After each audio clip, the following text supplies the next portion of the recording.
Hi, this is Dell Suite. This is the Star Dancer series. This is Season 1, and this is Episode 6. I hope you enjoy the series, and we'd love to hear your feedback.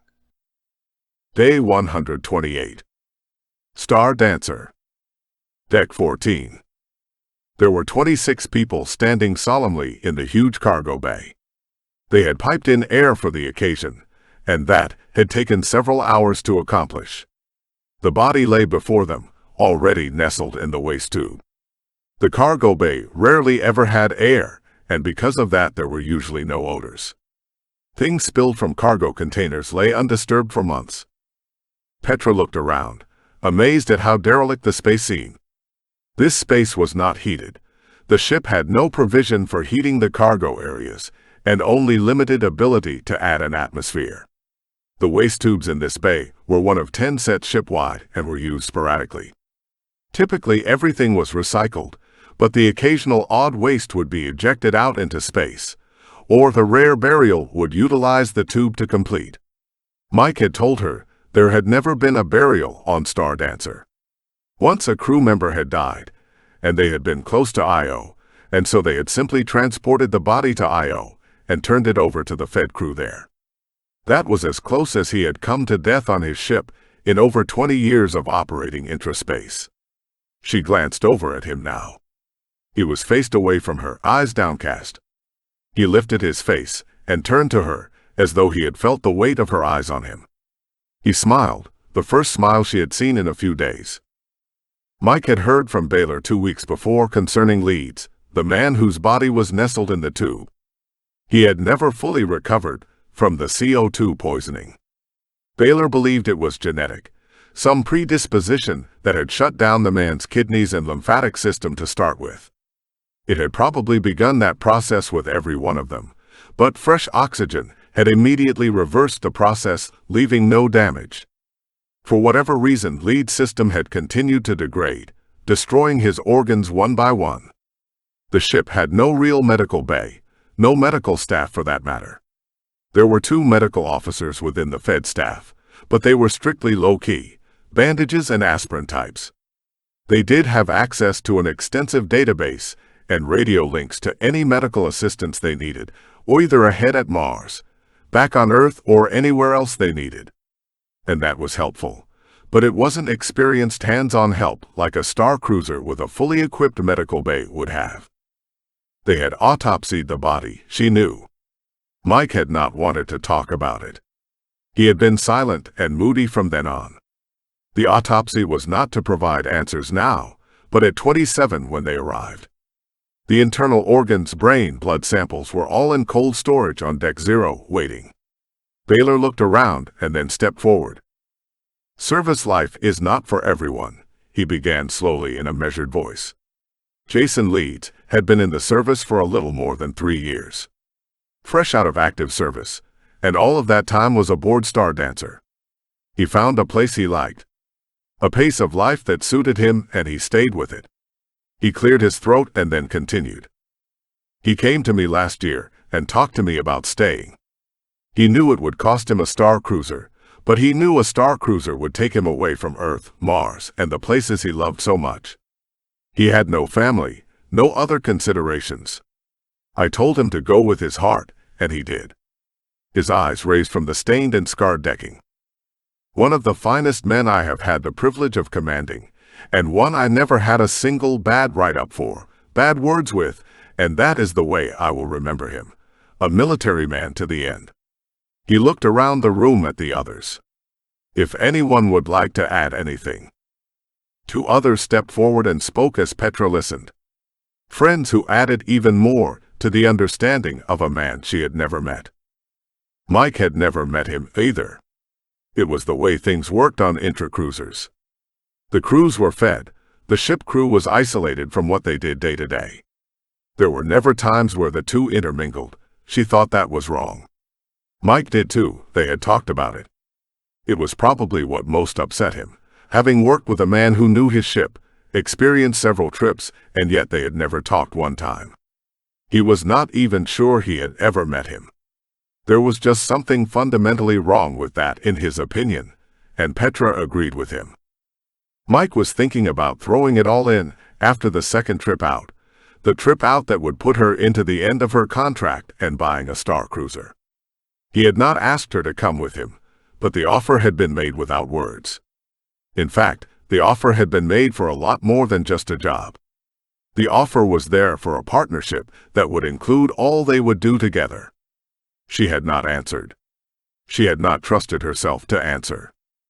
She had been entering flight coordinates a few weeks before and had found herself instead evaluating him. She had slipped into thinking about it without being aware of it, and Mike's voice had brought her back from her thoughts. She had flushed deep red and tried to shift her thoughts away from their current state. He had been talking with Baylor on the comlink, and she had watched him, listening to his voice, and she had known right then that she had already answered the unasked questions in her own mind. She had no idea when she had answered them, but she had. It only remained to tell Mike. She watched him now while listening to the others speak. He was a good man, probably one of the best men she had ever met. He looked up, caught her looking again, and smiled the same sad smile he had smiled a few minutes before. They all stood by solemnly as Baylor stepped forward and activated the waste tube. It was over that fast. There were no links in the cargo hold, and no reason for there to be, so they were not able to watch Leeds begin his solo voyage as he left the tube and encountered the vastness of space. The Fed crew assembled and left the cargo bay in single file, leaving Baylor behind. He walked over with a neutral expression. "I guess that is that," he told Mike. Mike nodded. "Any word on what will happen at 27? "Yeah. I will be staying on," he shrugged his shoulders. "Surprised me too.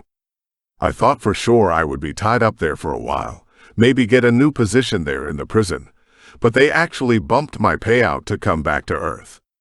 They have an offer for me there, and don't want to lose me out here. I would imagine it feels nice to be cared about like that. That is something I don't have being an owner." Mike shrugged and then thrust out one hand.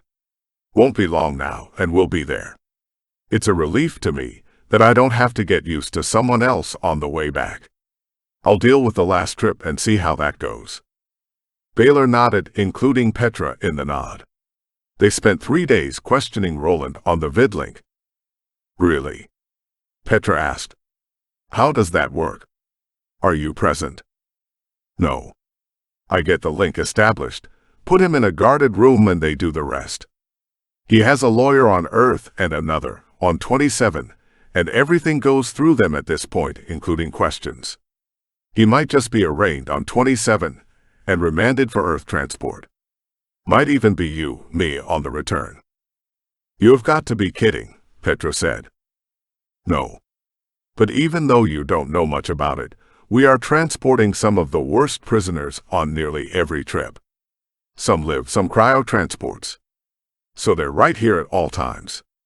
Don't take this the wrong way, but I thought, well, from your folder that you were a little conservative when it came to inmates."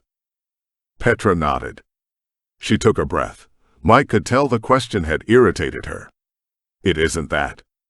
It's treating anyone the way they should be treated, human rights, the basic stuff. Our government hasn't always been good at that, but soft on the position of locking people up. No. I don't think that means everyone who has been locked up should be. It's better than it ever was down through history, but mistakes are still made. I would like to see more rehabilitation, less punishment. I just don't want to throw people away." She shrugged. "However, when someone is guilty, that's a different story. They have been convicted, or admitted it, or both. And feel as I do, I am also a victim of a crime. It doesn't change the fundamental feelings I have, but it does make me afraid because it isn't something I considered. People who would kill you just because they can. Just as an aside, you know." Baylor nodded. "And I'm not trying to dig in or make you explain how you feel. Really, I'm not. I can tell you that what happened should not have happened, but that there were mistakes made all the way back to the court system on Earth that decided to transport him alive to save a few bucks. There have been laws passed to cover capital cases like that. It's supposed to be a no-choice situation through the feds, Transportation in cryo, nothing else. He shrugged and then continued. Well, Petra, I promise this. If they send him back on Dancer, he'll be going in cryo, and before we leave 27 decks 1 through 4 will have separate air systems. He turned to Mike. That was the other thing I was going to tell you. They talked to me on that an hour ago. I'm supposed to tell you because we're so far out that there will be a delay, first with getting airtime, then transmission. I expect that even so, your notification will be there when you go back up to the bridge. They will be holding you at 27. In fact, I think every intra-cruiser will be held wherever their next base is for refits. They are really upset about this and embarrassed, but now they have a death attributed to it. That's going to cost them some credits to fix. No family, or they would really be in it. I imagine there will be a lull in intra-shipping for a while, Petra said. Exactly. Billions of credits a day, and they're thinking 3 days of retrofit, Baylor said. Really? I would not have thought it could be done that fast, Mike said. Same here. That seems incredibly fast to me, Petra agreed. Believe me, it is probably overkill. I imagine every spare man will be on this ship when it lands. They will have triple the manpower they need, triple the machinery. Only the best parts, and my understanding is they have it worked out already. They will be transplanting a multi-stack from a Star Cruiser setup. Really, Petra said. Seems like that would be overkill, too big. Like I said, it will be overkill all the way around and no charge to the captains or corporations holding titles. He took Petra's hand. I didn't mean to put you on the defensive. I apologize. He released her hand. Not at all, Petra said with a smile. She flipped her blue-black hair away from her eyes. Sometimes I ask for it. I know how my position looks. To be honest, it was good to get a dose of reality. I'd be less than honest if I said it didn't change my opinion too. It did. Okay. Well, I'm going back down. If you need me, you know, Baylor said. Will do, Mike agreed. He stood and watched Baylor walk to the L. Leaves you and thee to close it all up. Pretty simple, Petra said. Anna showed me. Anna. Wow, I don't even know who Anna is. Petra laughed lightly. Baylor's female friend. She walked to the one control panel present, called up a sub-menu and punched in 2 commands. That's it. I recommend leaving pretty quickly. The heat and oxygen will break down pretty fast. The cargo door isn't meant to stay pressurized for long periods of time. She had a problem getting it to seal well enough but pressurize with only minimal leaking. Female friend. Baylor. Petra laughed as they walked to the L. We could die if we stay here too long. The seal is bad. And all that caught your attention from my entire conversation was that Baylor has a girlfriend.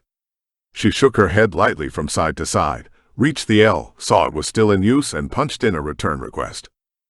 That hair, Mike said. Yes. The L panel beeped, and the screen showed a 10-second arrival time from the nearest L. No, Mike said. No what? That isn't fair. You make a statement, exclamation, whatever that was about my hair, and then no explanation. You can't do that to a woman, no way. Sorry. That's one of those rules, huh?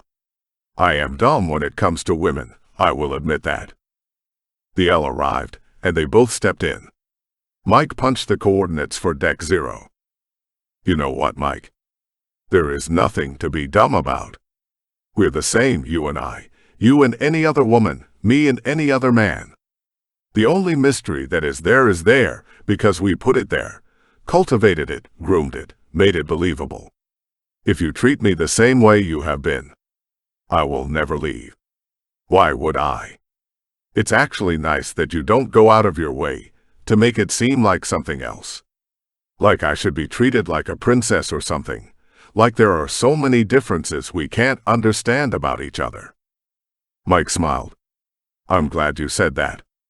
I am not interested in complicating this relationship by doing things that only drive us apart.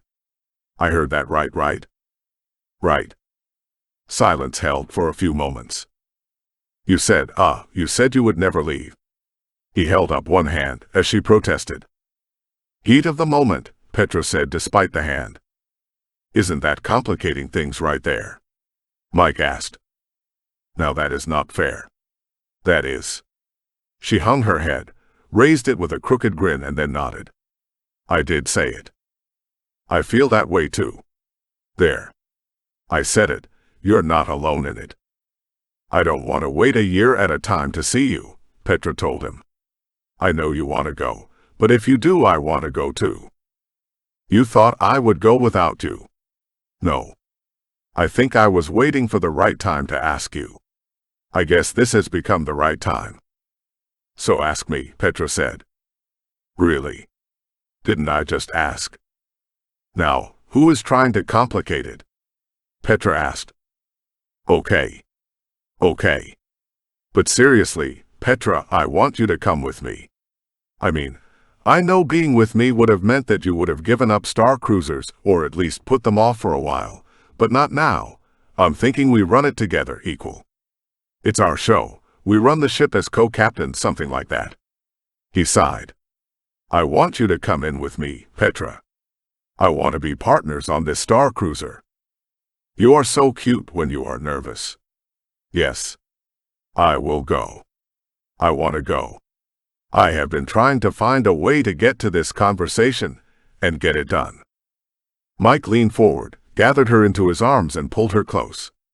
Her head came up, eyes on his. She kissed him, and he held the kiss for several seconds before he turned her loose. She leaned back into the wall and let the good feelings that were sweeping through her go on and on. She closed her eyes and felt the movement as the L lifted them up through the decks. Hey, Petra said at last. Mike turned and looked at her. Double bed. She lowered her voice. Trying to make love in Iraq is crazy. Let alone sleep. Mike burst out in full laughter. Petra punched his arm and then pulled his head back down for another kiss. She came away from the kiss. Okay, now what about my hair? She flipped her head side to side and her hair played peekaboo with her face, light shifting as it swung back and forth, coloring her hair blue-black. Mike laughed. Man, I am going to get in trouble. I'm pretty sure this is one of those things that you just don't ask a woman. Oh. Well, now you have to ask, Petra laughed. Okay. Is it perma-dyed? I know I shouldn't ask, but your hair is incredible. I was just wondering. Wow. I never thought I would be asked that question, Petra told him. Then you completely shouldn't answer it, Mike said. I shouldn't have asked. Sometimes I can be so stupid. He smiled nervously. Petra laughed. Okay, you're off the hook. It isn't a big deal to me. Yeah. Good.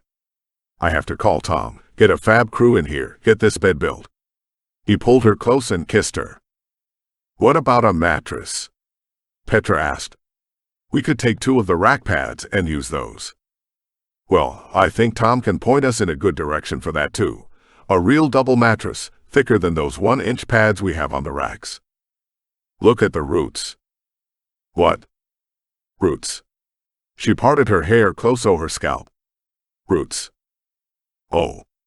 Roots, he peered closely. Black. Looks the same to me. Because it is. Oh, so that means it is real. I have never seen that color hair. Ever. It's, I don't know, awesome. I think it was the first thing I noticed about you. No, it was for sure. Really. These B-cups didn't get your attention. Petra whispered. Mike coughed hard. God, you are so bad. But yes. You are a beautiful woman, Petra. Oh. That is sweet. Most men would have gone right to vulgar, like I gave them a license. Yeah. I'm not that kind of man, I guess. I don't talk to my buddies about my love life. No outlay drinking. He blew on his fingertips. You have no buddies and there are no bars on Dancer, Petra said, laughing. Well, yeah, but if there were, Mike managed. Okay, I shouldn't be so mean. She snuggled close to him and pulled his head down for another kiss. She finally broke the kiss and pulled away, searching his eyes. "We are never going to get anything done at this rate," Mike said. "What rate?" Petra asked. He smiled, reached over and pressed the stop button on the lift, and pulled her down to the floor in answer. Hi, this is Dell Sweet. If you like the Star Dancer series, you can find the books at Amazon, or the Kindle, or in paperback. Thank you. I'll see you next week.